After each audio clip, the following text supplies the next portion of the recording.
Now, the predictive programming gets very intense, and the Toronto Star actually wrote a great article from their perspective anyway, but I'll just read the few lines. By the time our 4-year-old son is swathed in the soft flesh of old age, he'll find it unremarkable that he and almost everyone he knows will be permanently implanted with a microchip. And, you know, to a group like you, this sounds ridiculous. To the rest of the population, this just sounds as the next logical step. It just sounds, you know, this is coming from the Toronto Star. This is something that could and possibly will happen. Now, what we need to do is actually break down what branding is and what the VeriChip basically is. What branding is it has always been a case of the master-slave relationship. It has always been to show ownership. The Greeks used to actually brand the slaves with the letter delta or D for doulos, which meant slave. And it's always been a dehumanizing process, and we do it with livestock, and now we're moving obviously to humans. There's an example of someone with a brand that would obviously take the VeriChip. He's actually branded Intel into his hand. Now, going back to the science of semantics, what does online actually mean? Online actually means to be operating under the direct control or connected to a main computer.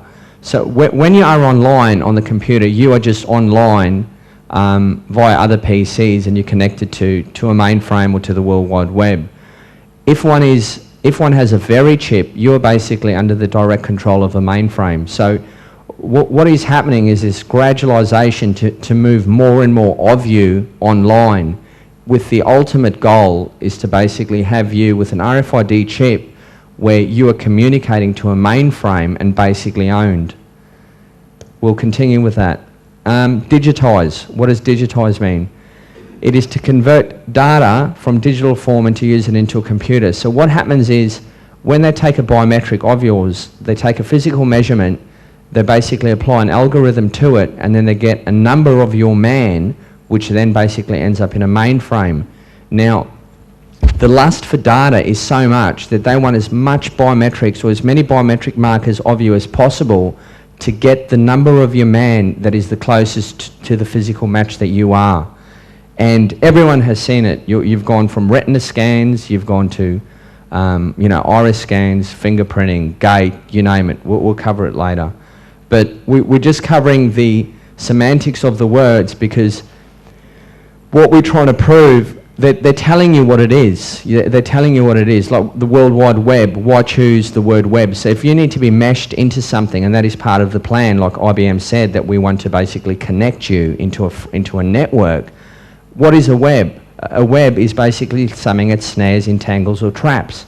When, you know, the Google bot is basically trawling the internet, what do they call those things? They call them web crawlers. So why is it called a net? An internet, what does a net do? It's something that serves to catch or to ensnare. So when you actually look at the activity there on the internet, you could be one of those nodes. And that's the agenda that's been played. Now, how they're doing this, there's a push-pull technique at play where we're moving online. Like 20 years ago, if I said to you, look, you'd be on Facebook and MySpace and have all these illusionary friends, and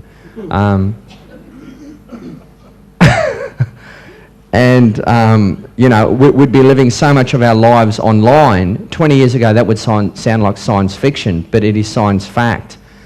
Where it's moving in 15 or, you know, within 10 years, and we'll cover that later, is we will actually be able to emote feelings over the web. So you'll be able to emote hate, love, sadness, and people will actually be able to pick that up over the web through sensors and technology that's coming up through, you know, basically weaved into clothing or into the architecture.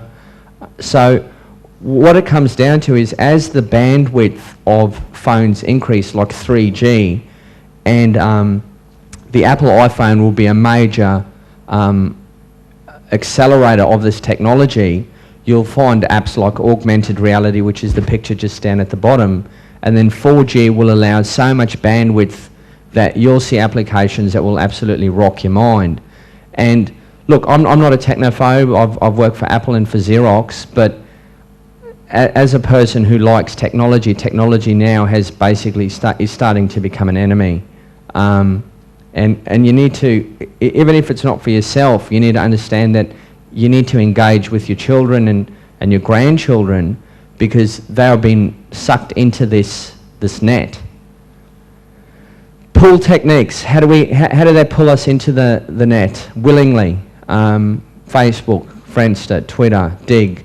Everyone wants to be famous these days. They want to, show, what they did on the weekend. There's enough evidence to show where the seed funding came from Facebook and from MySpace. Most of them are CIA funded. The classic case is these guys started in a garage. How many times I've heard that story? It's just driven me mad. And it's always the guys that start in the garage that end up having $10 billion companies. So anyway. Now, with the Verichip, I won't spend any time on this, but there is a right to private life and human rights. It is a violation of at least 19 of the Universal Declaration of Human Rights by the UN. So even though I don't really appreciate the UN, I appreciate them on this one. Okay, now this is where IBM, and to be a spoiler, IBM owns Verichip at the end of the day. They have a distant relationship which will show, but IBM was basically founded in 1896 by Herman Hollerith. It was an actual census company.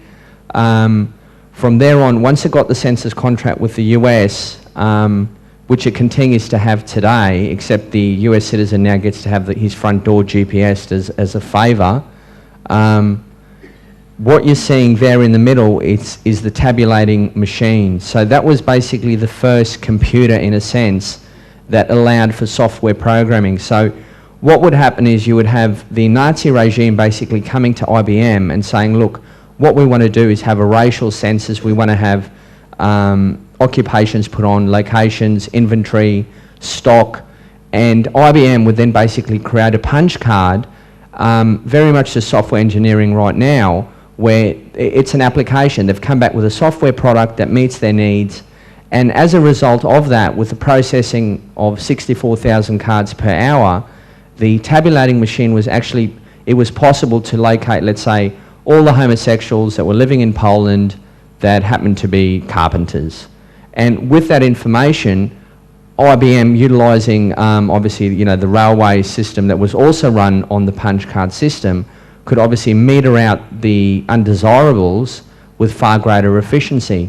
Now, to bring this into perspective, the Hollerith machine could process 64,000 cards an hour, and look what was possible with that.